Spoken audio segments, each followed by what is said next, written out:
What's going on, guys? So today I got a simple job. The car here is a CRX. It is my brother's friend's car. He's been waiting for me to become free so he can drop it off to do the service. Pretty simple task. He said the car is overheating. He drove it out of his house, made a left, probably about 800 feet. The car went skyrocketed to super hot. Not 100% sure what the issue is. Maybe thermostat's not working, I don't know. But when the car got here, the bottom water hose was definitely hot. So what I'm going to do is I'm going to do a compression test because I know they did the timing before it came here. And then I am going to do a leak down test depending on the compression test. Engine is rebuilt a couple years ago. I am not certain on how many miles on this motor. The water pump still looks brand new.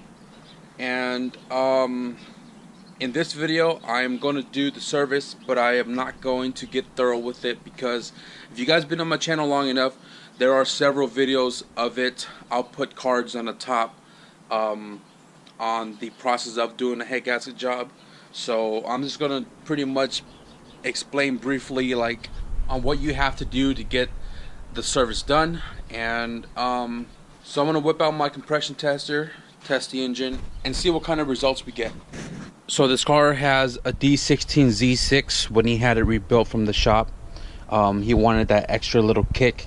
This is not a mini-me, this is a full swap with AC, except the tensioner pulley's disappeared and the belt is gone as well. But I may have one right there and see if we can get that to work as well. So simple process. If the head gasket is going to be changed, all you do really is disconnect anything attaching to the cylinder head, right? Ground, header. I've seen people taking off the bolts to the bottom header. For these cars, really all you got to do is take off the 12s on the top and just let the header sit back a little bit, because you have a little bit of free play when the bolts are off. And these are not head studs, these are head bolts. So you can just kind of get it off the dowel pin and pick up the head going backward. Drain the radiator, pull the radiator hose on top off. I'm going to pull the one on the bottom as well because I'm going to be changing the thermostat. All the hoses that's connected to the intake manifold, like those guys, and fuel line, wire harness, just kind of loop it over and cylinder head comes off. So as I'm taking off the injector clips and the distributor, because when I'm doing the compression test, you don't want spark or fuel to be in your cylinders. You're just checking for compression, that's all it is. So I'm disconnecting all of that. But a common question that I get a lot is, yo Static, why don't you open a shop, or why don't you work in the shop or whatever? The only shop that I would work in is like a hobby shop. Build roll cages, do crazy swaps, do stuff freely, you know what I mean? Like, I'm not here, I don't enjoy doing like your basic maintenance stuff like brakes and change fluid, change oil. That's like, it's not what I want to do. You know, the same reason why I don't want to work in dealerships, because that's what you do all day. How I feel is, you do that all day, you don't even want to work on your own car anymore. At least that's how I think. I talked to one of my buddy Brian with the DA and the K-swap. He's so tired of working at Honda, and I think he's working at Lexus now, and he feels like he doesn't have time, or he doesn't feel like working on his car as often as he wants to anymore, because he just deals with them all day long. But that's kind of how I feel. If I was to work in a shop, it would be kind of like, if you guys watch Haggard Garage, that shop in Florida, what they do out there is kind of like what I prefer to do. You know what I mean? So hopefully that answers the question of why I don't work in a shop like this right here, head gasket job, water pump and all that. I don't know, I just don't enjoy doing it, but this is my brother's friend, and it's a simple service for me to make some type of income so I can build my CRX, and hopefully, you know, gets me by. But other than that, like the turbo install videos and stuff like that, that's kind of what I enjoy more, because just looking at all of that in general and making that work, like I put that together, it puts a smile on my face.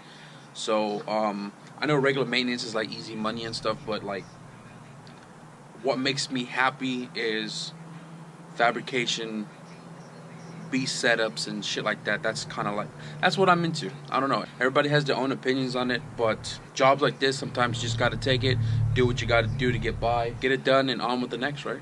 So I was inside the car, throttle all the way down, cylinder number 1, we're at about 195.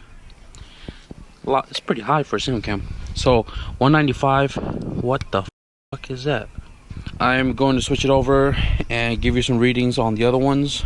We are at 195 on cylinder number 2. For some reason I smell coolant when I crank the car. 180. This one is at 200. Huh. Son of a bitch. Okay, so this shit hurts.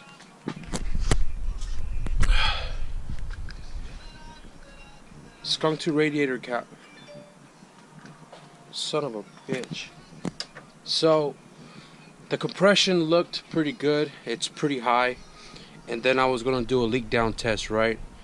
I don't have an actual leak down tester. I do, but a Harbor Freight one is like jank. So what I was gonna do was I regulated my compressor to only kick 65, 70 psi through the line, and you never want to go more than 100 because 100 is where it starts blowing shit out.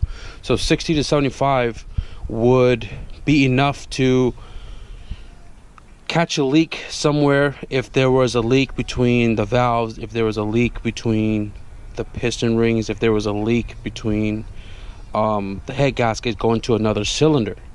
So I put this cylinder on TDC with the crank pulley, and I was gonna ready to hook up the hose to it. And first, you know, I would open the cap, I would take off the dipstick, and I would open the throttle body to hear the air leaking in one of the 3 directions to help pinpoint what the actual problem is. So I went to go open this cap, and it blew straight up into my face. So without even doing a leak down test, I did the compression test. The compression built up the cooling system in here, and as soon as I opened it, it shot straight into my freaking face, right here in my lip. And that indicates like a head gasket is going bad, possibly in between the cylinder head going into the cooling system and building up compression in the line. I don't think I'm going to do a leak down test anymore. So now I'm going to start tearing apart the head, but now I freaking know compression is bypassing the head gasket going into the cooling system. Head gasket. So I just cranked up the cylinder again. Watch. Yeah, see? Air is not supposed to be in the cooling system. Only coolant. Compression, pressure is supposed to be only built up in the combustion chamber. So head gasket is done. We'll know more when I pull the head gasket off. You can see on the actual cylinder portion of the head gasket itself. But now I'm going to go ahead and start taking apart pretty much everything attaching to the cylinder head. I'm going to jack it up because if I'm looking straight up, the car is super low and my back is killing me the more I stay in this crouching position. So I'm going to jack it up, drain the coolant if there is any left, and get started. Not sure if the machine shop is open today, but my goal is to pull the head off ASAP, send it to head to machine shop, see if they're still open, drop it off. It's about 2 hours to be done because they're so busy most of the time. And at least pull off the crank pulley, do the timing belt, do the water pump, even though it's practically new, but you kind of just want to do all that just because you're taking it all apart anyways. If the machine shop is not open today, then I'm gonna have to continue this head gasket replacement Monday, when I can jump off the head. But like I said, in the meantime, change out the water pump, change out the thermostat and everything else, and get it all ready to put back in. So I'm gonna let you guys know right now before y'all try to flame me. I prefer to take off the intake manifold with the cylinder head, so I'm not trying to fight between the exhaust manifold and the intake manifold at the same time to pull it out, because they are studded and we don't have that much room to kind of maneuver it around. Plus my arm is hella big, and it's really it really hurts to try to get my arm between here to get a ratchet in the back of the intake manifold to pull those 12s off. So I just pretty much unplugged a bunch of hoses and stuff that's connected to the intake manifold to the bottom end or to the firewall, and I'm going to pull the whole cylinder head out as a unit. So everything now is completely removed.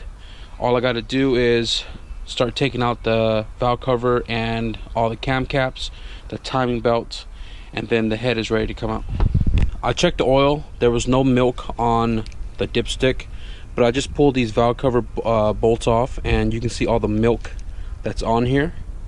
That's another indication of a blown head gasket, when water mixes with oil or coolant mixes with oil. So yeah, that's that. That one is stripped.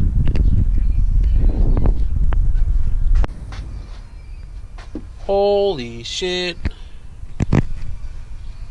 Definitely blown head gasket for damn sure. Holy shit. So check out the head gasket. You see where all the black is gone on the head gasket? That is where it was blown by. So there's no oil leaks around the block meeting the cylinder head, because the outside wasn't blown all the way. You can see that all the black is still intact, but it was blowing in between the cylinders. You can see it 1, 2, 2, 3, 3, and 4. This is the top side too.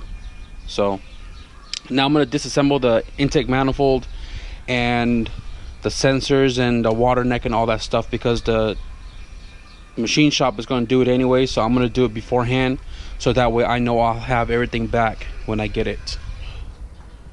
Saturday, 8 to 2 p.m. It is 1:45, and I haven't even cleaned up yet. But you know, it's not really that much of a mess. Just got to push that card in, put the jack in, and that's that. So I can't drop the cylinder head off until Monday. So when they rebuilt this engine, I have no idea why they didn't just get a new valve cover gasket. Instead, they put gasket maker all across the valve cover.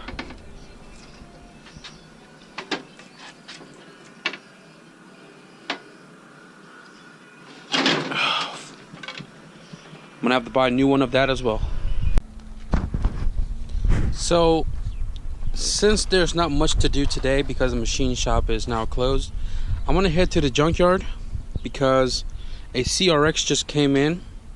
I already have the molding in the car, but I'm gonna go grab the bottom skirt because that car is really clean. And there is a toy drive tomorrow hosted by ATS Garage. I'm there every single year. I want to at least make the car look somewhat clean. Probably going to try to put the skirts on because Eugene sent me that package with all the clips and stuff that I'm missing. And button up the car a little bit for tomorrow. Why would anybody do this? Bend all the brackets, both sides. It wasn't even like this in the picture, and I needed that fender. You're kidding me. People are fucking so scandalous in the junkyard. If you're watching this and you do this type of deal, stop doing that shit.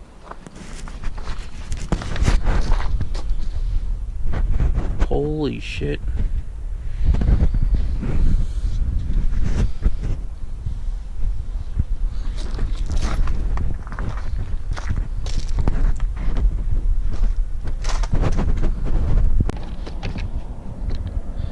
Not the greatest condition, but I can lightly sand that out and paint it. It will look a lot more complete than running empty on the driver's side. Found the front mud flaps too, but they're pretty in bad condition, so I'm gonna toss it in the back seat in case somebody is about that low life. They can come here and snag it.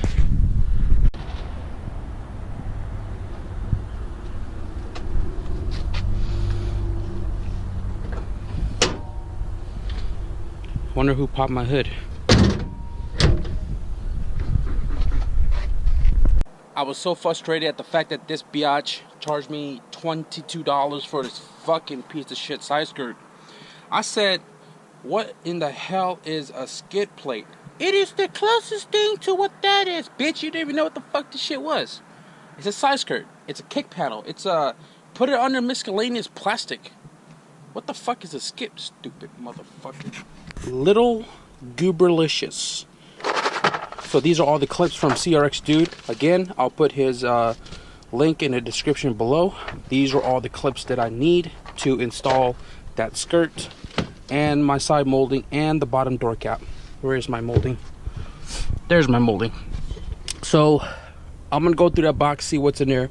I'm gonna give this a real good scuff. Try to get most of these, you know, where it scraped off, these little plastic pieces off, these little burrs. And I'm gonna give it a nice coat of black. And hopefully get this car looking good for tomorrow. But I was so pissed off that I forgot to go to Toys R Us. So I might have to make a trip a little bit later today. Or tomorrow morning before I head out. Guess who's back?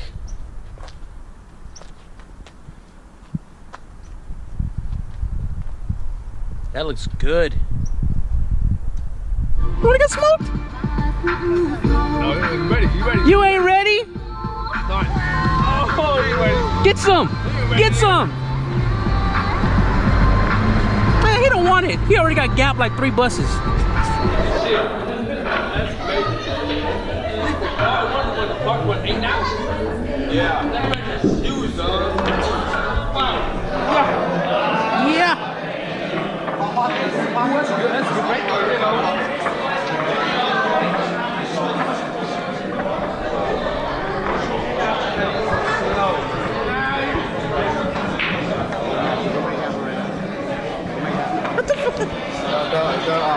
you know. I don't leave this shit though.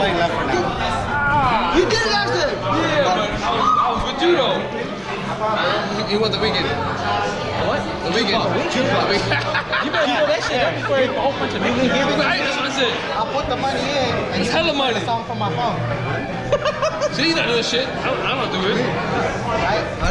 Listen. I haven't played pool in a long ass time.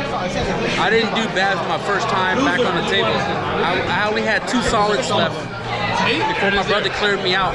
And he's drunk. No, we at dinner. Let's pick it up. Different part of town, different kind of freak. I just work with my toes on the main rod. Press play on remote, let the players climb. The last clip you guys just saw was me dropping off the cylinder head this morning to the machine shop. They resurfaced it, hot tanked it. They cleaned all the gunk that was in here, all the milk.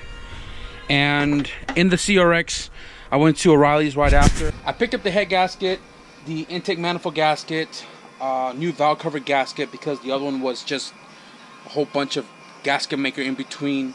But got all that brand new. And then I picked up the cylinder head 2 hours later because she told me 2 o'clock. I dropped it off at 12. And I picked up the cylinder head, went to go pick up my mom, and then night fell. Awesome, right? So right now I just broke the crank pulley loose right there, got that off. And I'm changing the timing belt because I talked to the owner. He said he knew about this. Wanted a timing belt change. You can see the water pump is brand new. I still got to do the thermostat, and I still got to pull that plug off to drain the block right here. Before the car came to me, the old oil with the blown head gasket was drained, so it has new cheap oil, which I am going to, I don't know, maybe drain it before I put the new oil in, and I'm going to flush it before I put the new oil in, so that way most of the gunk on the bottom end is out of the pan and I'm not worried about the head. But as soon as I dropped the cover off the timing side, this guy came off right here. So obviously it has some blue, I don't know, like Loctite or some shit on it, because you can see it right there and you can see it right there. This, I have no idea where it came from, but it is a broken bolt. This was wedged at the very bottom of the cover that caused this slight tear into the timing belt. So got a new timing belt. I'm gonna change that. Got the engine propped up a little bit. It's still supported by the rear mount and the trans mount. Gotta take off the driver's side post mount, pedal, and then timing belt slides right out, pedal. As mentioned on the B series when I did the timing, everybody does it differently. This is a single cam. I don't know if you guys can see it. Straight down there, right there, there's a little arrow right under the tensioner 14mm bolt, and I put the piston on TDC right now, and the single white mark on the crank pulley is lined up with that arrow. I know you can't see it, but me talking about it and you're looking at yours, you should be able to understand what I'm referring to. Crank pulley, torque it with a torque wrench. You know, I got a snap-on torque wrench, and then I always use end at like the end of my clips, but and then we can button it up. Thermostat installed with a new gasket, a little bit of gasket maker around the edge to ensure seal. Took off this coolant plug on the block. I drained pretty much all of the coolant that's in the cylinder and in the water tube, so there's going to be fresh coolant in there when I you know, fill it up, and no slugs. Intake manifold gasket is on. New intake air temp, new coolant temp sensor. Everything's all buttoned up as far as this goes. Before there, everything back here seems to be in place. I think what I'm going to do is I'm going to repair these wires before I throw the cylinder head on, because he did request to clean up the wiring, like this one for an example. This should be a plug, not 2 pins, but I'm gonna repair that, loop that up, throw some brake clean on here, get all this gunk off so it's not all dirty. If this is not soldered, I'm gonna solder them and shrink it. It feels soldered, it's pretty firm, but I'm gonna do this one as well. And then the sub harness for the VTEC, I'm gonna put that in some snake loom like this, so that way it doesn't look all jank with straight electrical tape. You know, clean this up right here so it's not like exposed wire, as you see right there. Same goes for the O2 sensor. Wrap that up as well, just because I have more access right now to these wires. Before throwing on the cylinder head, I'm gonna take care of this first, and then I've said it and then like a million times now, we'll put the head on. Shit, it's hella cold, but I repaired all the wires. This one right here, the blue one, was broken as soon as I touched it, so I put a new wire with the terminal, soldered it nice and solid, shrinked it, and then I loomed it into the harness so it doesn't, you know, fray all crazy. I noticed that this wire was shorted or something because it was burnt. That's why it fell apart, but that's all good. All of these guys, I checked the solders. Some of them I had to resolder, but they're all wrapped up and tucked away. The coolant temp, I put a plug on it right here, so that's all loomed up. The O2 sensor for the OBD1 conversion was completely open, so I put some snake loom around this, as well as the VTEC solenoid, and these are all buttoned up and tucked underneath the AC line rather than over. So I'll tuck this some more once I get this whole area all buttoned up, and then route this underneath somehow so it doesn't seem like it's an additional sub harness. You know, just trying to keep it OEM as possible. So that's what the owner wanted with this, because he was tired of seeing all the open wires. And now I can put the cylinder head on. Super forgot to record the process, but I got the head installed. Torque the head bolts down in 2 sequence, 22 and 52, 53 or something like that. Pre-oiled with the oil being used in the car on the head bolts. Got the caps for the cams all torqued down. These 12s right here, the 10s on the side are torqued down. ensure the seal is flushed. Everything on the intake manifold is buttoned up. All the coolant, the vacuum lines, the harness is rerouted back. All the plugs plugged up. The PVC is plugged up on the bottom. I pulled the oil filter out, put the new one in beforehand, because I'm going to be draining the oil, and then I am going to be pouring my leftover oil on top of here to get this all fully lubricated and let it drench down into the pan to kick whatever else in the pan out. So timing, I just did it right now. And this car also wanted the AC to work, because he said that one day it was working, another day it didn't.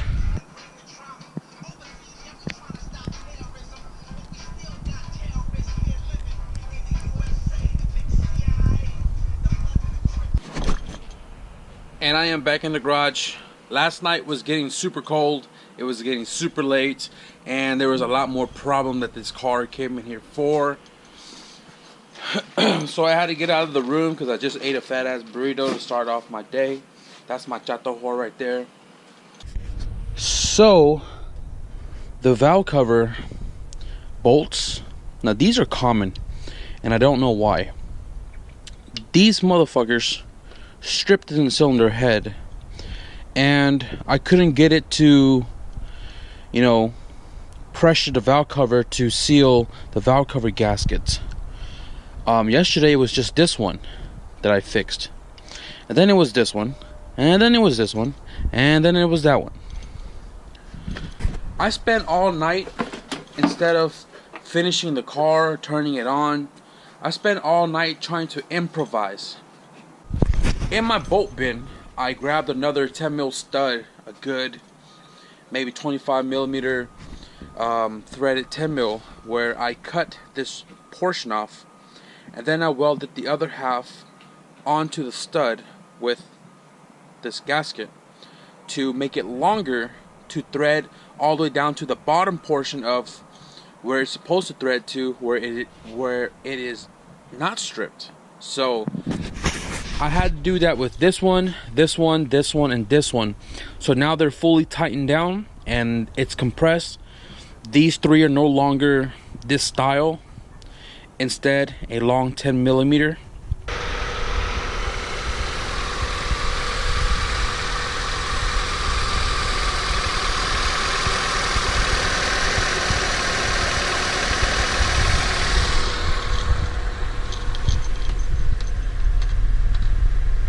We are looking good.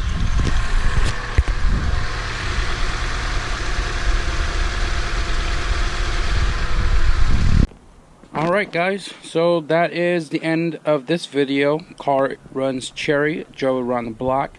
It's been on for about 30 minutes and the temperature stays exactly where it should be. It's been a long 3 days, but you know, I got the job done. I already contacted the owner. He should be able to drive the car long distance now without car overheating, because where he drives it to and where he lives here, it's about 50-mile drive each way. But yeah, if you guys made it this far in the video, thank you guys for watching. As always, like, comment, and subscribe. I will see you in the next video. Peace. I love the fact that this car is hella quiet. Very, very, very smooth.